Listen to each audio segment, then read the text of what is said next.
جو کم استعمال ہوتے ہیں وہ انگلیوں سے دور رکھے. تو اس کا مطلب یہ ہوا کہ بنی ہوئی چیز کو دیکھ کر بنانے والے کے علم کا پتہ چلا. تو آپ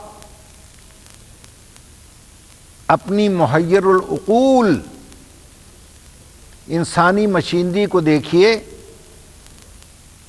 اور پھر بنانے والے کو پہچانیے.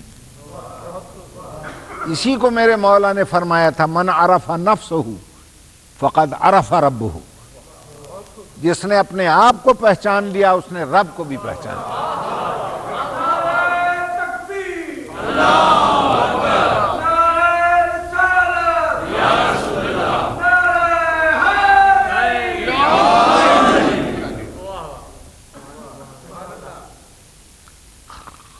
خدا شاہد ہے کہ جس طرح اللہ کا تعارف ان ہستیوں نے کروایا کوئی نہ کرا سکا. توجہ رہے. دیکھیے نا اللہ نے اپنی معرفت کے لیے پہلے تو ارشاد فرمایا کنت کنزن مخفیہ، میں تو ایک چھپا ہوا خزانہ تھا. فاحببت ان اعرف، میں نے چاہا کہ میں پہچانا جاؤں. فخلقت الخلق لکی اعرف، تو میں نے ایک خاص مخلوق کو پیدا کیا تاکہ اس کے ذریعے میں پہچانا جاؤں.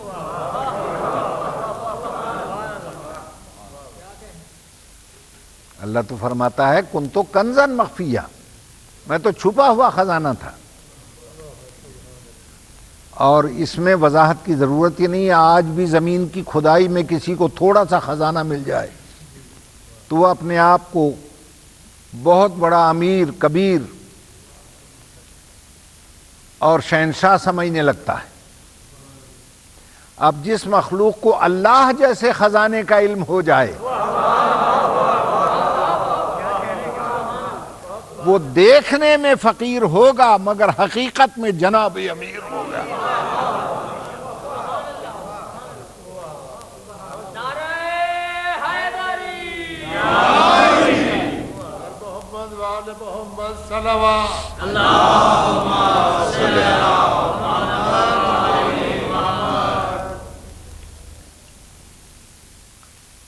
اور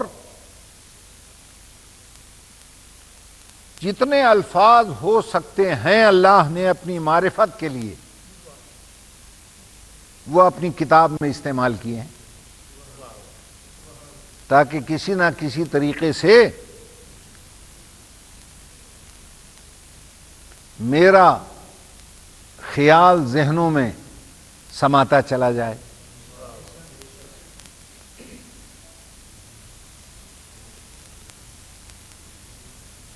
کہیں فرمایا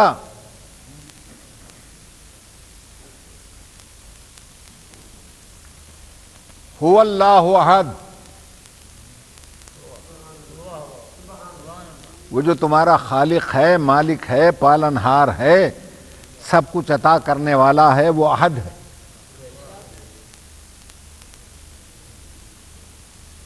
پھر فرمایا اگر احد نہیں سمجھے تو آپ سمجھو اللہ الصمد. اللہ کون ہے جو صمد ہے؟ اب بھی نہیں سمجھے تو یوں سمجھو لم یلد ہے. اللہ وہ ہے جو ولم یولد ہے. اور اگر اب بھی نہیں سمجھے تو آپ سمجھو ولم یکن لہ کفوا احد ہے. ایک صلوات پڑھ لیجیے.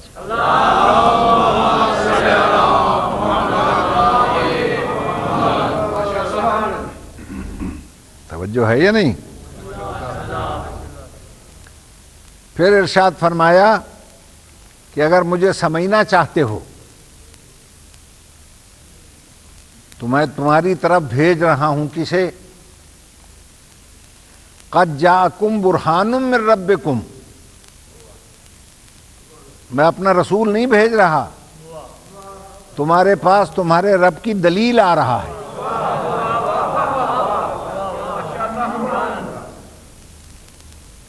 اس لیے کہ اللہ سمجھ میں آ ہی نہیں سکتا، ذہن میں سما ہی نہیں سکتا،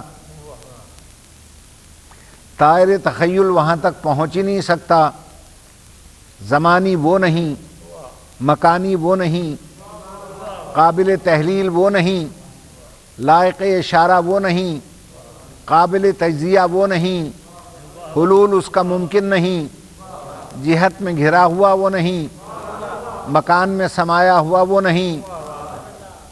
پھر کیسے پتہ چلے وہ کون ہے؟ وہ کیسے پتہ چلے وہ کیا ہے؟ تو کہا جس کائنات پر تم اتنا نازاں ہو نا، کل من علیہا فان، اس کائنات کی ہر شے فنا ہونے والی ہے، فنا کرنا میرا کام ہے۔ نہ تم کائنات بنا سکتے ہو نہ اسے فنا کر سکتے ہو، فنا بھی وہی کرے گا جس نے بنائی۔ وَيَبْقَى وَجْهُ رَبِّكَ ذُو الْجَلَالِ وَالْإِكْرَامِ، اور باقی رہے گا صرف وجہ رب باقی رہے گا۔ وجہ کسے کہتے ہیں؟ چہرے کو؟ چہرے کو وجہ کہنے کی وجہ، اگر بدن پہ چہرہ نہ ہو تو پہچان نہیں ہوتی،